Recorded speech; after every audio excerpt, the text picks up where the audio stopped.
Good afternoon, everybody. It's Mrs. Ford again. We are on day 3 and eggs 5 and 6 of our resurrection eggs. We'll do a quick review. The first one was, of course, the donkey that symbolizes Jesus' ride into Jerusalem. We have the 3 coins that represented Judas's betrayal of Jesus and what he got paid. We had the goblet that represented the Last Supper or the Passover celebration as the disciples knew it, and how Jesus gave them wine in the goblet and said to do this in remembrance of him, and which is where we get our communion service from. There was also praying hands. The praying hands represented Jesus praying in the Garden of Gethsemane, and how his disciples tried to stay awake for him but really couldn't because they didn't understand how important these last few hours with Jesus would be to them. So today we're going to start with a green egg, and inside the green egg is the leather whip. Now we're going to kind of fast forward in the story of the Passion, and Jesus has been brought in front of Pilate. He has been tried and found guilty. Now remember, Jesus wasn't guilty of anything. He was sinless, but the people had kind of made up some charges against him, saying that he wanted to overthrow the governor and be king, which he didn't. That's not what he came here to do. But because Jesus knew he had to be crucified and die, he did not try to defend himself. And so when it came time to, speak to the charges and say, no, it wasn't me, he didn't say anything.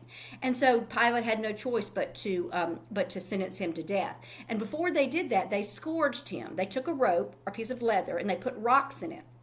And then they took Jesus' cloaks off, and they beat him with this. And that was part of the torture that Jesus had to go through before he was crucified.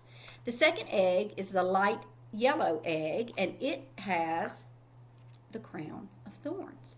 Now, this is probably one of the symbols that you recognize the most, because in the Catholic faith, when you see a crucifix, the crown of thorns is always on top of Jesus' head. And when we think about a crown, we think of playing princess or king or prince, and we think it's beautiful, and we wear it on our birthdays or maybe special occasions. But this kind of crown was not meant to make Jesus a king or a prince. It was meant to make fun of him or to mock him, because he had said that he was going to come to be king of heaven and earth.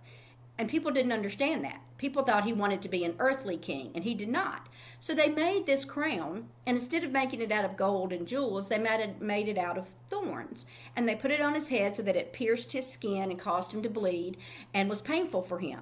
And it wasn't to glorify him, it was to mock and make fun of him. So those are the 2 things today. We have our whip, and then we have our crown of thorns. And this is getting into the real nitty-gritty of the Passion. And this is the part that we don't like to think about. Because at any time, Jesus could have said, stop, I can't do this anymore, it hurts too badly, I'm done. Or he could have done it and made himself not feel the pain. But he chose not to do that. He chose to feel all of the pain and all of the suffering on himself. And he chose to continue to go through with it, knowing what was going to happen in the next few hours. And he did that because he loved us so much. And even though he never sinned, we sin. And because he died on the cross, he took those sins with him. And so that's part of the Passion story that we don't like to think about, because it's painful for us to think that the sins that we do every day, cause Jesus to suffer like that. So tomorrow we'll meet again, and we'll open 2 more eggs and see what else we can see on our journey to the Passion and the resurrection. Thank you.